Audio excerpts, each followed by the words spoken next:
আগামী ১৬ আগস্ট শিলচরের বঙ্গভবনে কৈবর্ত সমাজকল্যাণ মঞ্চের উদ্যোগে প্রথম কেন্দ্রীয় কৈবর্ত সম্মেলন অনুষ্ঠিত হবে। বৃহস্পতিবার শিলচর আম্বেদকর ভবনে কৈবর্ত সমাজকল্যাণ মঞ্চের এক সাংবাদিক সম্মেলনে মঞ্চের সাধারণ সম্পাদক রাজেশ কুমার দাস একথা জানিয়েছেন। তিনি জানান, সম্মেলনে মন্ত্রী কৌশিক রায়, মন্ত্রী কৃষ্ণেন্দু পাল সহ বিশিষ্টজনেরা উপস্থিত থাকবেন। সম্মেলনে কৈবর্ত সমাজের আর্থসামাজিক উন্নয়ন এবং ইতিহাস তুলে ধরা হবে। এছাড়া কৃতি শিক্ষার্থী সহ সমাজের বিশিষ্ট নাগরিকদের সংবর্ধনা জানানো হবে। এছাড়া মঞ্চের ২৩টি আঞ্চলিক কমিটির প্রতিনিধি উপস্থিত থাকবেন। বরাক উপত্যকা ছাড়াও বহির্বরাক থেকে প্রতিনিধিবর্গ সম্মেলনে উপস্থিত থাকবেন। এদিন সাংবাদিক সম্মেলনে মঞ্চের কেন্দ্রীয় সহসভাপতি রূপেশচন্দ্র দাস, হরেন্দ্র দাস ও অমৃত চৌধুরী সহ অমিয় ভূষণ চৌধুরী, বিমল দাস, সুবীর চন্দ্র দাস, সোনা কুমার দাস, পরমেশ্বর দাস, সুস্মিতা দাস প্রমুখ উপস্থিত ছিলেন। আগামী ১৬ আগস্ট রবিবার শিলচরের সদরঘাটস্থিত বঙ্গভবনে কৈবর্ত সমাজ কল্যাণ মঞ্চের কেন্দ্রীয় কমিটির উদ্যোগে আমাদের প্রথম কৈবর্ত সম্মেলন অনুষ্ঠিত হতে যাচ্ছে। সেখানে আমাদের বরাকভ্যালির দুজন মিনিস্টার, মাননীয় কৌশিক রায় মহোদয়, মাননীয় কৃষ্ণেন্দু পাল মহোদয় সহ মাননীয় বিধায়কগণ এখানে উপস্থিত থাকবেন।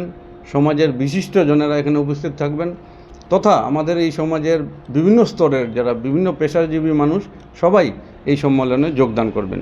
আমাদের যে কৈবর্ত সম্প্রদায়ের যে গৌরবোজ্জ্বল ইতিহাস, সেটার আমরা অডিও ভিজুয়াল কিছু আমরা সেখানে শো করব। পূর্বে আমরা কী ছিলাম, বর্তমানে কী আছি এবং ভবিষ্যতে আমাদের পরিকল্পনা কী তা আমরা সবার সামনে তুলে ধরব।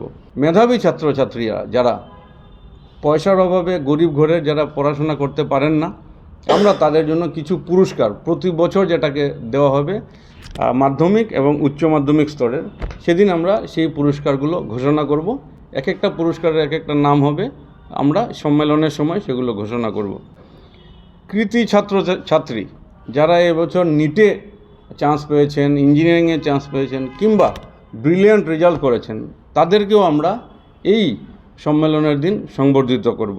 আমাদের সমাজের কিছু দাবি দাওয়া সরকারের কাছে আমাদের থাকবে, আর সরকারের প্রতিনিধি যেহেতু আমাদের এই সম্মেলনে থাকবেন, আমরা আমাদের কিছু লিখিত দাবি দাওয়া বিগত দিনে যা আমরা আমাদের মাননীয় মুখ্যমন্ত্রীর কাছে তুলে ধরেছিলাম, মাননীয় আমাদের অভিভাবক মন্ত্রীর কাছে তুলে ধরেছিলাম, সেটা ওই দিন আমরা লিখিতভাবে তুলে ধরব। আমাদের সমাজের বিকাশ তথা উন্নয়নে যারা আমাদেরকে হেল্প করেছেন বিগত দিনে, আমাদের সমাজের মানুষও হতে পারে, অন্য সমাজের মানুষও হতে পারে, যারাই আমাদেরকে হেল্প করেছেন তাদের প্রতি কৃতজ্ঞতা জানিয়ে তাদের অবদানকে স্বীকৃতি দিয়ে আমরা তাদের জন্য আমরা একটা পুরস্কার ঘোষণা করব।